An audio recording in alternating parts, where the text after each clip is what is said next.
Usapang may puso, dedikasyon, inspirasyon at napapanahon. Tanungan, sagutan, refleksyon, reaksyon. Talk, talk, Nabotalk. Isang mapagpala at masiglang araw sa ating lahat. Mayroon na naman tayong bagong matututunan sa araw na ito. Talk, talk, talk, Nabotalk.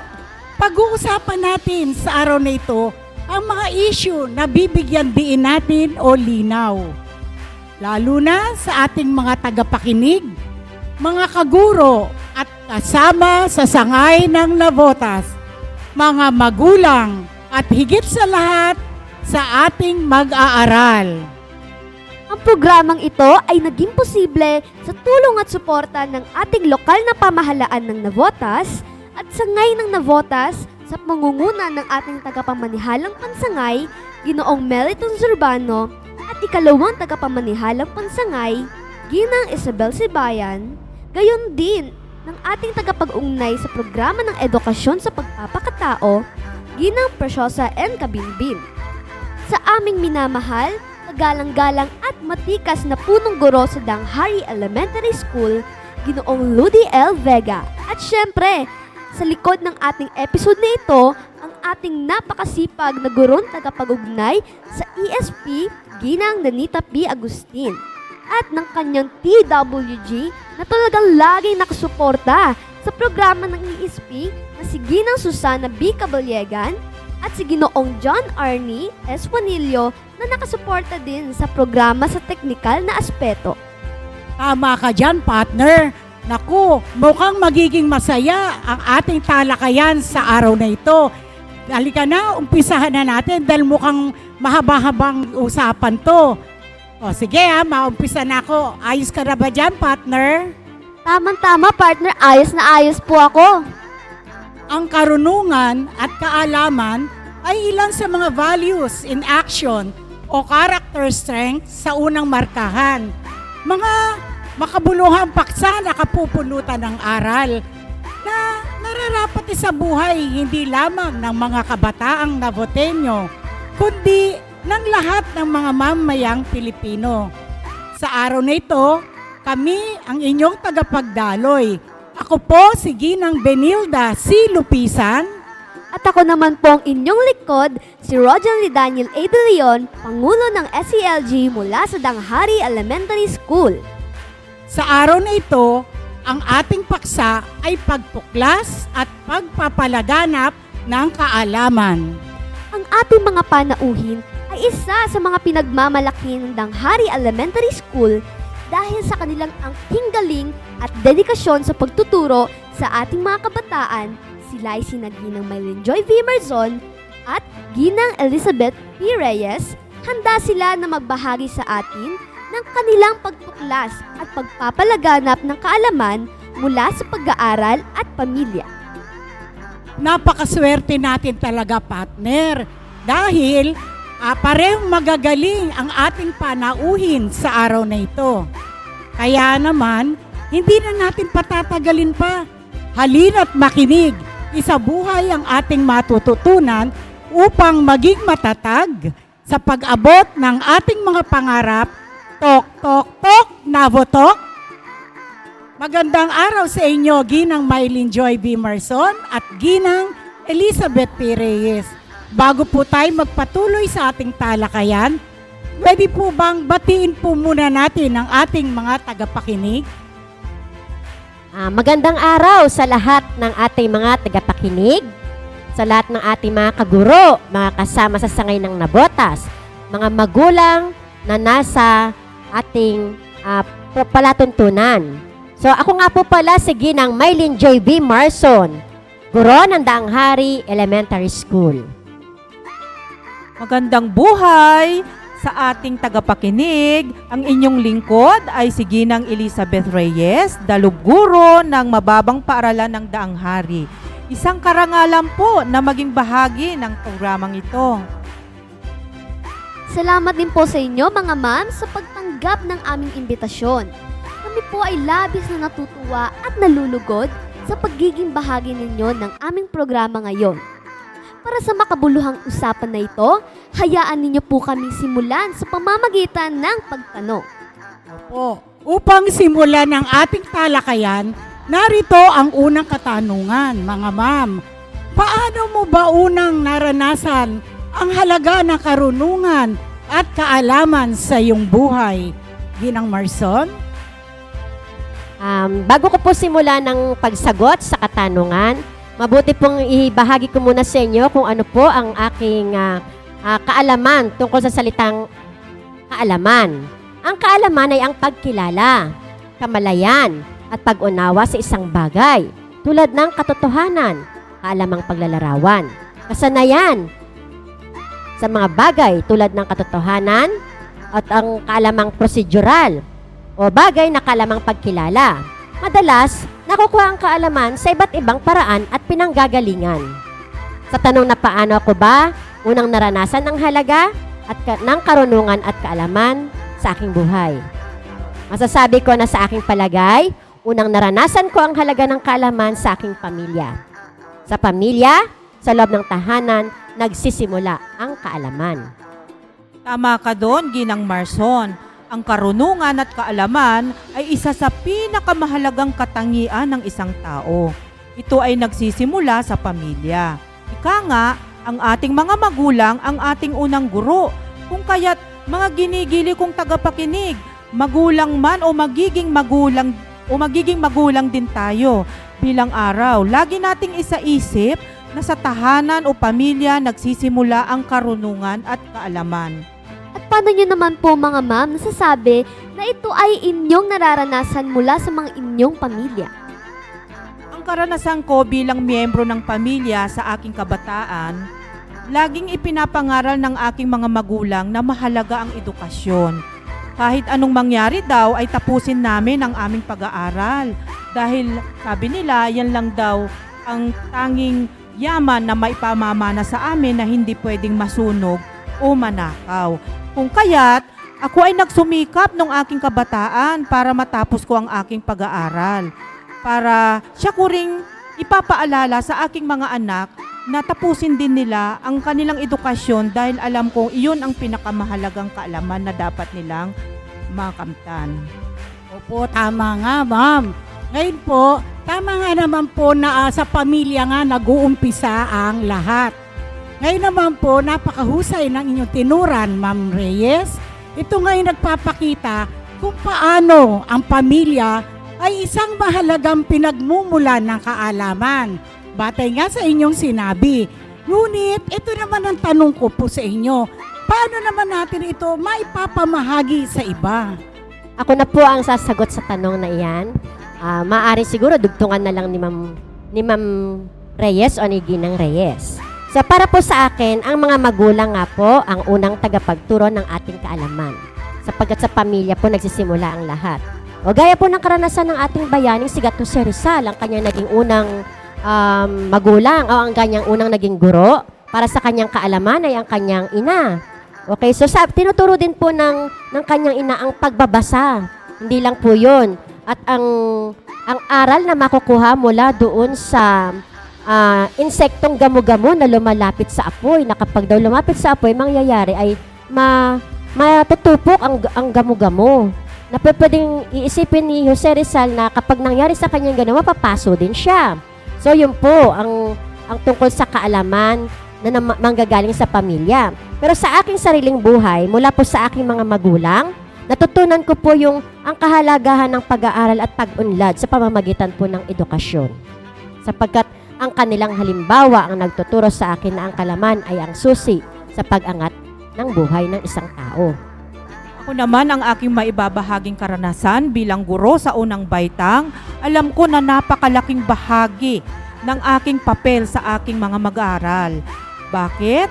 Kasi sa guro sa unang baitang, nagsisimula kung saan matututo yung mga bata sa pagsulat at pagbasa. Sabi nga nila, malayo ang iyong malalakbay kung ang isang bata ay may kaalaman sa pagsulat at pagbasa, lalo ang pagbabasa. At mas mahusay pa kung mayroon tinatawag na pangunawa. Kaya ako, maibabahagi ko ang aking kaalaman, ang aking kahusayan bilang guro sa pamamagitan ng pagbabahagi ko rin ng aking mga estratehiya sa pagtuturo. Naku, partner, mukhang umiinit na ang ating talakayan. Di ba? Ngayon ko lang naririnig ang iba. Talagang sabi nga talagang napakagaling ng ating mga panauhin sa araw na ito. Di ba? Kasi talagang ibinabahagi nila bilang mga guro ang kanilang mga karanasan. Okay, partner? Tama mga ma'am, malaking tulong ito lalo na sa mga estudyante, hindi lamang sa loob ng paaralan, kundi may babahagi pa nila ito sa pagharap nila sa mga responsibilidad sa buhay. Yes po, malaking tulong din ng mga educational campaigns at mga proyekto na makakatulong sa mas maraming tao na magkaroon ng akses sa kaalaman. Magandang mga punto po yan. At sa panahon ngayon, makikita natin ang napakahalagang papel ng edukasyon at pagbabahagi ng kaalaman. Ngunit para sa inyo, ano ang mga pagbabagong kinakaharap ng karunungan at kaalaman sa digital na panahon? Gusto ko lang po sabihin muna sa ating lahat na kung ano ba itong karunungan na ito. Ang karunungan o ang dunong sa larangan ng pananampalataya ay ang pagkaunawang nanggagaling sa Diyos. Isa itong marunong o matalinong pag-iisip o kaisipan o ang pangunawa sa tama at mali at pagkakaroon ng matinong pag-iisip o pinag-aralan. May kaugnayan ito sa sentido komon. Ano ba 'to sentido komon na ito? So ito yung alam mo na pag mali halimbawa, hindi mo siya itutuloy. Pag tama, ituloy mo. Ito yung talino at ang tining ng ating pag-iisip. Ano ba yung tining ng pag-iisip? So, tayo ay masusing nakakapag-isip kung ano ang ating gagawin. So, ang karunungan at ang kaalaman ay maaari po nating pagsamahin sa makabagong panahon sa pamamagitan ng mga impormasyong nagpapakita ng paggamit ng teknolohiya at ng media. Sa dahilang, ang digital na panahon ay nagdudulot ng mas mabilis na akses sa kaalaman. Subalit po, dapat din tayong maging kritikal sa mga impormasyon na ating natatanggap. Okay, maging ito ay online at ang pagtataguyod sa media literacy po. Digital na panahong kamo, naku, napakaraming pagbabago talaga ang kinaharap ng ating henerasyon o tinatawag na digital na panahon o 21st century. Ang pandemya ay nagdulot sa atin ng marami pagsubok, lalo na sa ating mga mag-aaral. Bilang guro na daloy ng kaalaman at karunungan, batid natin dapat ang makabagong teknolohiya gaya ng online class, digital na estratehiya sa pagtuturo, para tayo ay makasunod sa modernisadong paraan ng pagkatuto. Oo nga mga ma'am, tama nga yan.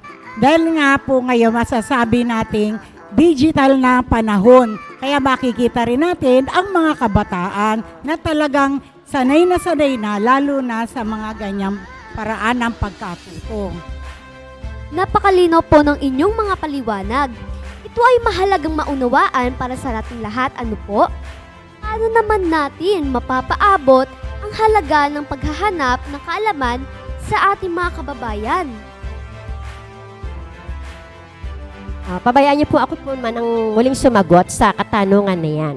So, para sa akin po, upang mapaabot natin ang halaga ng paghahanap ng kaalaman sa ating mga kababayan, maaari natin itong gawin sa pamamagitan ng edukasyon, pagiging modelo sa masusing pag-aaral, at pamamahagi ng kaalaman sa pamamagitan ng mentoring o pagtuturo. Na yung mentoring na yon, na pwede po yung ipaliwanag po sa atin mismo ng ating isa pang kasama na ating panauhin si Ginang Beth Reyes po. Ako ay lubos na nagpapasalamat dahil naipapaabot ko ang aking kaalaman sa pamamagitan ng mentoring sa mga gurong nagsisimula pa lamang sa pagtuturo. Alam nyo, ang mentoring session ay nangyayari sa bawat eskwelahan sa Navotas. Ngayon, isa tayo sa mentor na tinatawag at naibabahagi natin ang ating kaalaman at karunungan sa mga gurong magsisimula pa lang sa pagtuturo. At iyon ay alam ko na maibabahagi din nila sa mga guro o yung mga mag-aaral na sasabak sa kanila. Kaya dapat tayong mga guro ay naibibigay natin ng ayos at yung pagmamahal natin sa mga estudyante sa pamamagitan ng mentoring, at yun ay maisasagawa natin sa pamamagitan ng pagkalinga sa kanila ng lubos. May dadagdag lang po sana ako. Alalahanin din naman din natin na kapag halimbawa tayo nagbabahagi ng ating kaalaman sa ating kapwa, sisiguruhin din natin syempre na meron tayong sapat na kabatiran na maibahagi yung kaalaman na dapat na malaman ng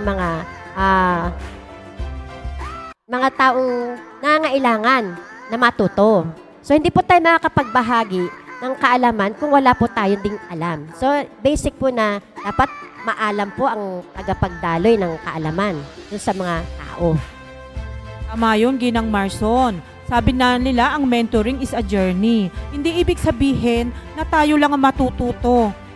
Yung ating mga tinuturuan o yung ating mine-mentor ay may matututunan din tayo sa kanila. Kaya nga, journey to, yung pagme-mentor.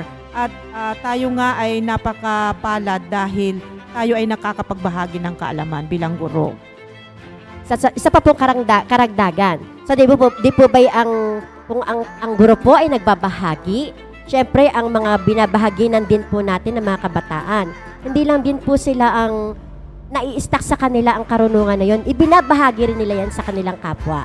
Kasi parang sabi nga, palalaganapin natin ang kaalaman para ang lahat ay accessible dyan sa kaalaman na yan.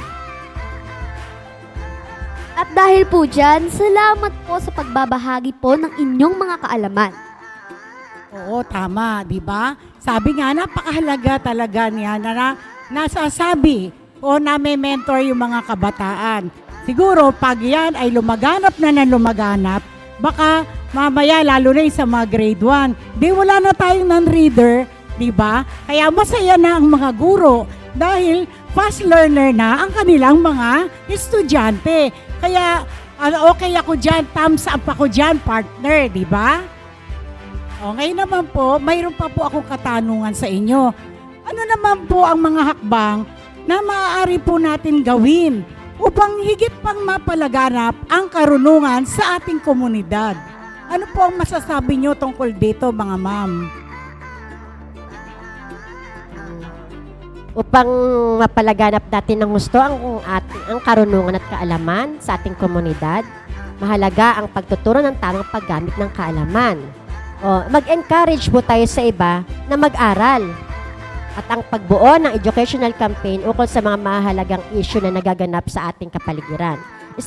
Isang uri po, isang paraan po upang tayo po ay makapagbigay ng kaalaman, i-encourage natin yung kabataan. Katulad halimbawa, meron po tayong programa sa DepEd na upang makapagpalista ang mga batang mag-aaral na papasok pa lamang at ang mga nahinto. Meron po tayong ginagawang mapping para po ma-encourage natin yung mga kabataan at ang mga nahinto sa pag-aaral na sila po ay mag-enroll. Kasi hindi po naman po, porque po na may edad ka na ba, nahinto ka ng pag-aaral, hindi ka na makakapagpatuloy. May papagpatuloy pa rin sapagkat ang kaalaman naman po, ang karunungan naman po ay hindi nahihinto, nagpapatuloy. Hanggang sa maabot mo yung gusto mong marating.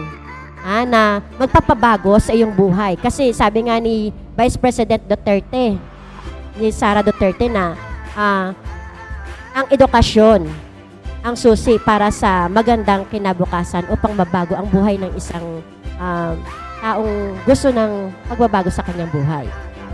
Tama ka doon, Ginang Marson. At tayong mga guro ay dapat tayong magsilbing modelo at inspirasyon sa ating mga mag-aaral. Napakahusay at napakaganda po ng inyong mga paglalahad. Napakahalaga nga ang pag-unawa sa pagkakaiba ng kaalaman at karunungan. Ngunit, paano natin mapapaabot ang halaga ng paghahanap ng kaalaman at pagpapalaganap ng karunungan sa ating mga kababayan? Yan ay isang mahalagang tanong, Rohan.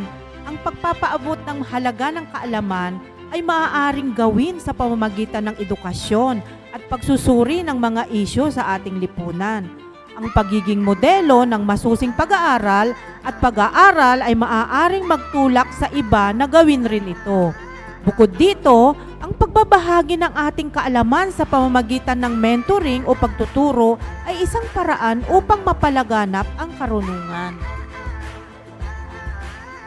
May singit ko lang po mga ma'am, ako po bilang SCLG President, ipapamahagi ko po ang aking kaalaman sa pamamagitan po ng pagbibigay tulong.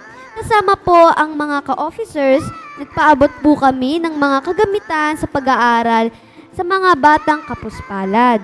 Idagdag ko na din po yung mga paglahok ko po sa mga programang ginaganap sa ating paaralan na ipapahagi ko din po ang aking talento sa pag-awit sa aking mga kapwa at makapagbigay saya po sa kanila. Galing talaga ng partner ko. Talagang hindi ako nagkamali na sirohan ang aking kapartner sa umagang ito. Ito po ay napakahalaga at makabuluhan na paraan para mapalaganap ang kaalaman. Salamat sa inyong mga kamalayan at inspirasyon ukol sa kaalaman at karunungan.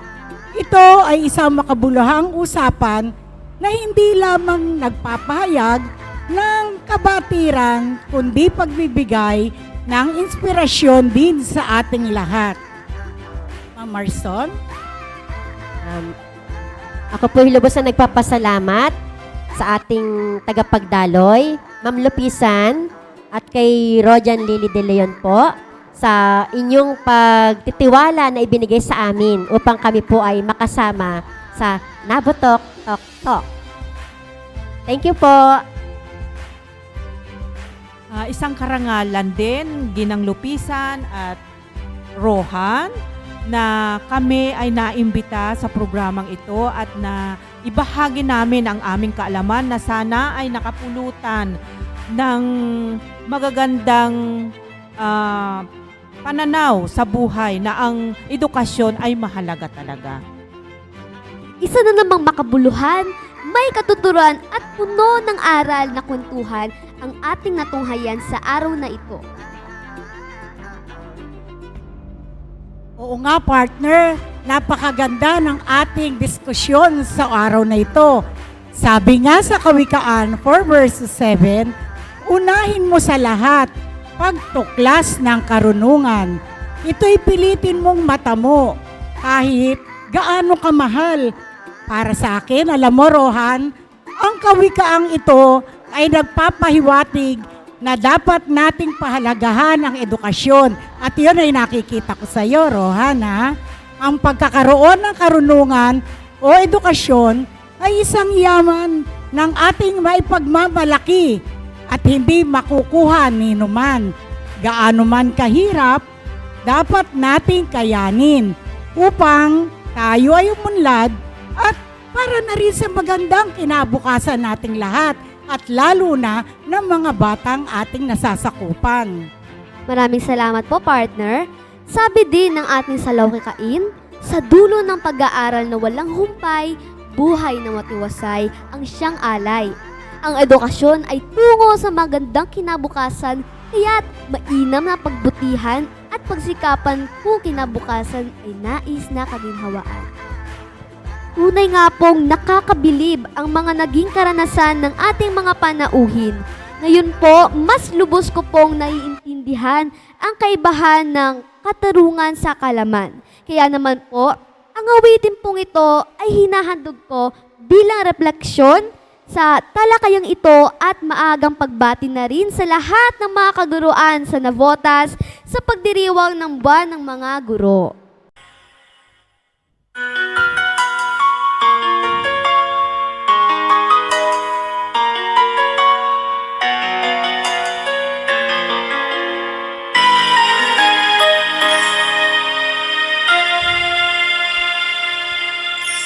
Thank you for teaching me how to love, showing me what the world means that I've been dreaming of. And now I know there is nothing that I cannot do. Thanks to you for teaching me how to feel, showing me my emotions. Let me know what's real from what is not, what I thought more than I'd ever hoped for. And a lot of what I hope for is thanks to you. No mountain, no valley, no time, no space, no heartache, no heartbreak, no far from grace can stop me from believing that my love will pull me through. Thanks to you.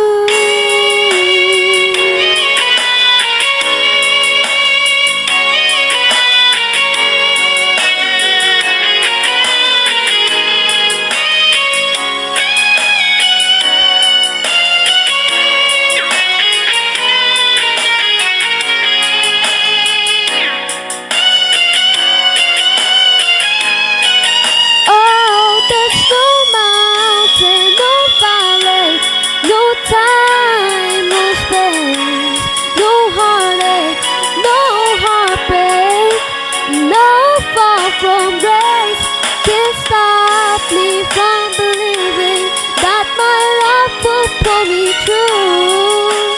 Thanks to you, thanks to you for teaching me how to live, putting things in perspective, showing me how to give and how to take. Moments that we were put here together, and if I break down, forgive me, but it's true that I am making for the love I'm feeling inside. Thanks to you.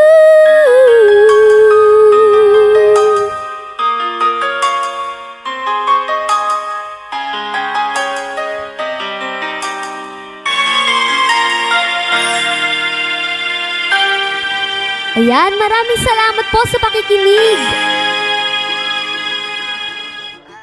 Ang Nabotalk ay maaring mapakinggan sa iba't ibang social media platform tulad ng Facebook at Instagram at gayon din sa Spotify. May mga katanungan na sasagutan ukol sa paksang inyong napakinggan. Pipili tayo ng 3 pinakamagandang refleksyon na mananalo at magkakamit ng 100 piso. Muli, ako po si Benilda Lupisan, At ako naman po si Rojalie Daniel A. De Leon, ang inyong mga tagapagdaloy sa araw na ito.